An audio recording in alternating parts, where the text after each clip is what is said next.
Hello dear student, इस video में हम सेक्शन 24 से 30 तक करते हैं। ठीक है, 1 से लेकर 23 तक हमने कंप्लीट कर लिया है। और यदि आप पूरी सीरीज़ इसकी देख लेते हो अच्छे से, ठीक है, तो आपकी एविडेंस एक्ट 70 से 80% तैयार हो जाएगी। ठीक है, और जितने भी प्रीवियस ईयर्स के क्वेश्चन हैं सारे इसमें कंप्लीट कवर है। अदर पॉइंट्स है कुछ इंपॉर्टेंट वो भी कंप्लीट किए हैं, और इनकी पीडीएफ चाहिए तो हमारे टेलीग्राम चैनल पर मिल जाएंगी आपको। ठीक है, अच्छा जी, confession word has not been defined in evidence act. Confession word को एविडेंस एक्ट में डिफाइन नहीं किया गया है। फिर उसके बाद ये है कन्फेशन की डेफिनेशन। आपको भी पता है कन्फेशन क्या होता है। कन्फेशन अक्यूज्ड की स्टेटमेंट होती है जिसमें अक्यूज्ड ये कहता है कि मैंने कोई क्राइम कमिट किया है। ठीक है, अपने क्राइम को कमिट करने का एडमिशन देता है।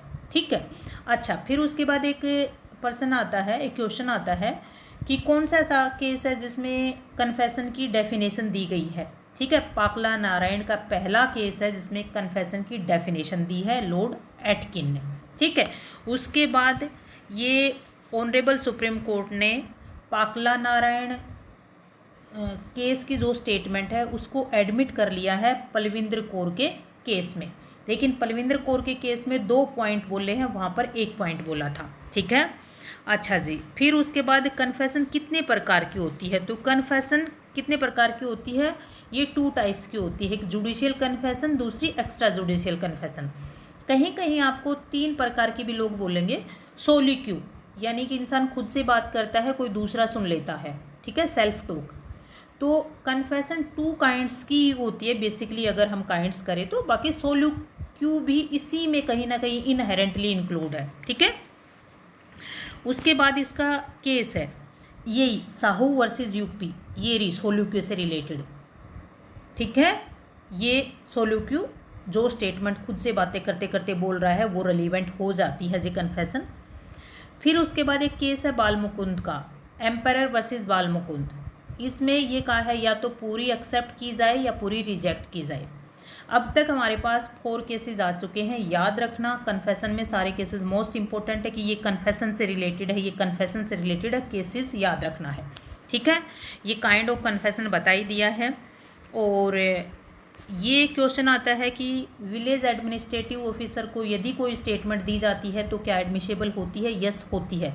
लेकिन याद रखना ये एक्स्ट्रा जुडिशियल कन्फेशन है और ये each and every fact and circumstances of the case पे डिपेंड करता है। ठीक है, अब एक्स्ट्रा जुडिशियल कन्फेशन आपको भी पता है, लेकिन judicial confession extra judicial confession ये याद रखना कि वो ट्रस्टवर्दी हो, वॉलंटरीनेस हो। ठीक है, अच्छा जी, ये एक्स्ट्रा जुडिशियल कन्फेशन वो कैसी एविडेंसरी वैल्यू है, ये वीक टाइप की ऑफ एविडेंस है।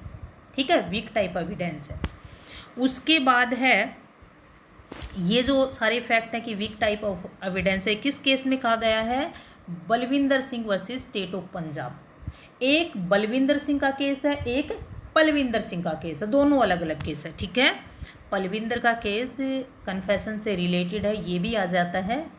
कन्फेशन की जो डेफिनेशन है वो पकला नारायण की डेफिनेशन को एडमिट करते हुए आगे एक्सप्लेन किया है, ये भी आ जाता है। ठीक है, अच्छा जी, फिर उसके बाद 24 आता है।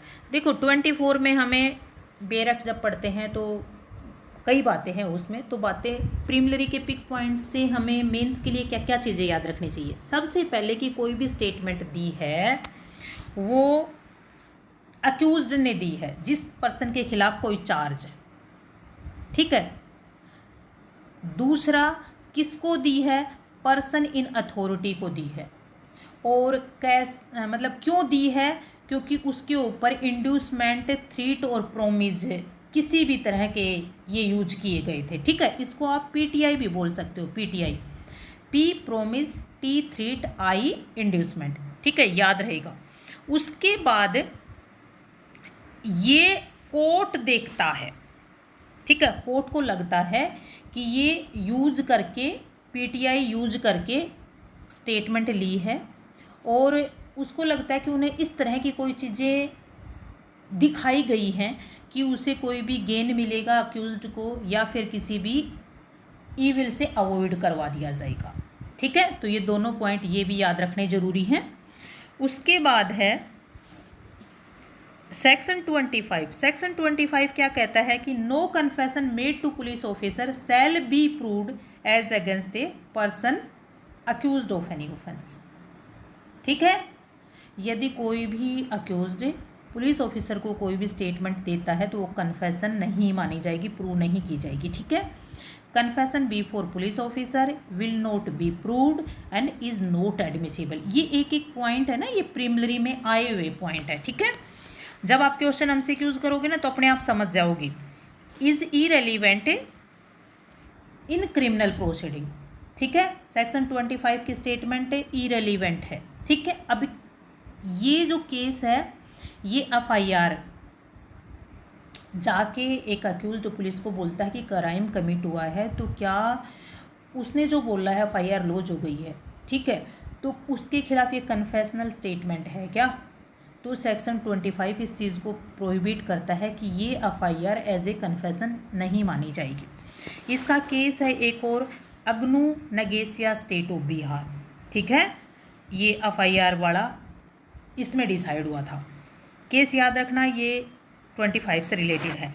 अब 26 क्या कहता है? 26 कहता है कि a confession made by accused person is relevant if a confession is made in police custody and is made in the immediate presence of magistrate. देखो, सबसे पहले एक बात याद रखना, यदि कोई भी कन्फेशन पुलिस कस्टडी में रहते हुए पुलिस को दिया जाता है तो अंडर सेक्शन 25 इरेलीवेंट होता है। ठीक है, एडमिसिबल नहीं होता है। लेकिन यदि पुलिस कस्टडी में है लेकिन किसको दिया जाता है? इमीडिएट प्रेजेंस ऑफ मजिस्ट्रेट को दिया जाता है। ठीक है, तब ये एडमिसिबल होगी। दोनों बात समझ में आ गई ना 26 की। उसके बाद कहता है ये वॉलंटरी हो। ठीक है, ये ओथ पे confession recorded by magistrate on an oath is inadmissible. जो कन्फेशन ली जाती है वो ओथ पर नहीं ली जाती है मजिस्ट्रेट के द्वारा। ठीक है, अगर ओथ पे ली गई है तो इनएडमिसिबल होगी। और जो कन्फेशन है वो सबस्टेंटिव पीस ऑफ एविडेंस है। Police custody use 26 means some kinds of surveillance restrictions over the accused person by police. Retracted confession क्या होती है? एक बार कन्फेशन दे दिया, दोबारा उसको मना कर दिया। फिर उसके बाद 27 में सिंपल सी बात है भाई, कोई भी स्टेटमेंट पुलिस को दी जाती है तो वो कन्फेशनल स्टेटमेंट नहीं मानी जाती है। To police in police custody नहीं मानी जाती है। लेकिन इसमें क्या कहा है? Person giving information must be an accused of an offence. ठीक है, अक्यूज्ड ये स्टेटमेंट देता है, फिर must be in police custody में, ये अक्यूज्ड पुलिस कस्टडी में होना चाहिए। Only portion of statement which lead to discovery is admissible. ठीक है, जो भी स्टेटमेंट अक्यूज्ड बोलता है वो उतना कि कोई उसकी स्टेटमेंट से किसी फैक्ट्स की डिस्कवरी हुई है। ठीक है, police had not previously learned from other sources and was first derived from the information given the accused. ठीक है, सिंपल सी बात कि जो भी इंफॉर्मेशन अक्यूज ने दी है ना, उसी इंफॉर्मेशन से पुलिस को डिस्कवरी हुई हो। ठीक है, डिस्कवरी ऑफ ऑब्जेक्ट भी हो सकता है, डिस्कवरी ऑफ प्लेस भी हो सकता है। पुलिस को पहले से पता नहीं होना चाहिए। फिर अब आते हैं नेक्स्ट पे कि if accuse voluntary consent for brain mapping and narco analysis then the such information is relevant under section 27।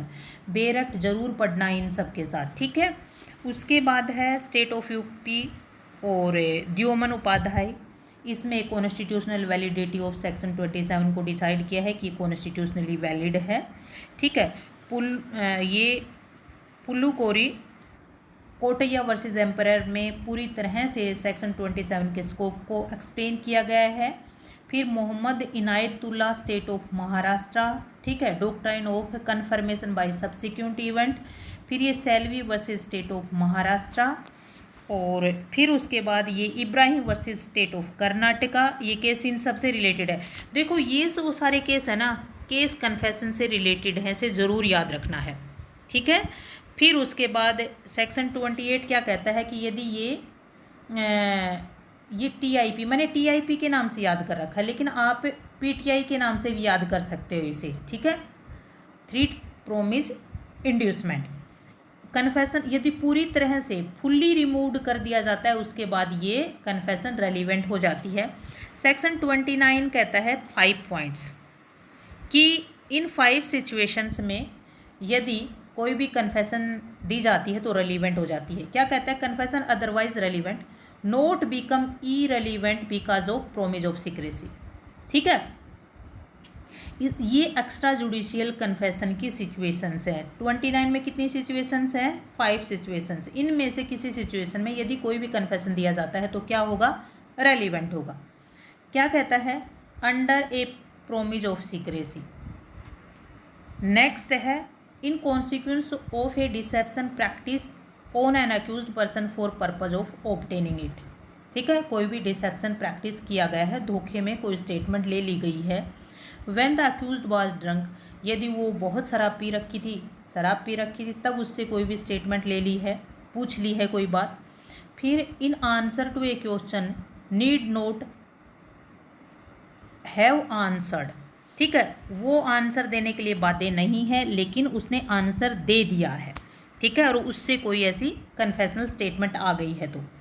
फिर when the accused was not warned he was not bound to make such confession.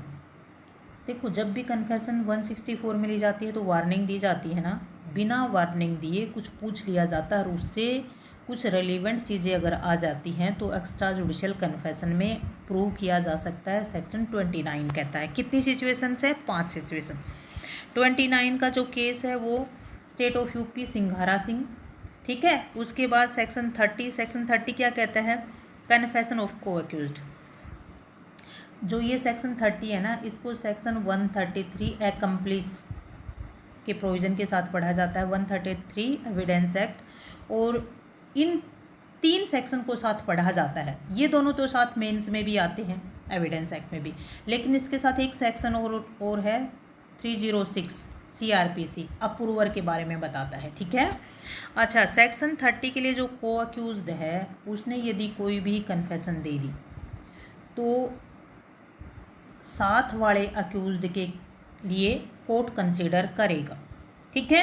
अच्छा, ये को accused के confession के लिए सबसे पहले accused jointly tried हों, सेम ऑफेंस में हों, और उसके बाद किसी एक ने उनमें से कन्फेशन दे दिया हो, ठीक है। तो दूसरे अक्यूज्ड के खिलाफ कोर्ट कंसीडर करेगा और दूसरे अक्यूज्ड को भी वो स्टेटमेंट अफेक्ट करेगी। लेकिन याद रखना, ये जो कन्फेशन है ना, को अक्यूज्ड की कन्फेशन, ये वीक टाइप ऑफ एविडेंस होती है, ठीक है। Kashmira Singh state of UP के केस में ये बात कही गई थी कि को अक्यूज्ड की जो स्टेटमेंट है वो कन्फेशन की स्टेटमेंट ये वीक टाइप ऑफ एविडेंस होती है, ठीक है। अब एक सेक्शन 31 जो है ना, वो सेक्शन 31 एक्चुअली एडमिशन का है, ठीक है। जो एडमिशन है उसकी एविडेंसरी वैल्यू क्या है? एज ए स्टोपल उसको यूज किया जा सकता है, ठीक है। एडमिशन कंक्लूसिव प्रूफ नहीं है। बाय, जय हिंद, जय भारत।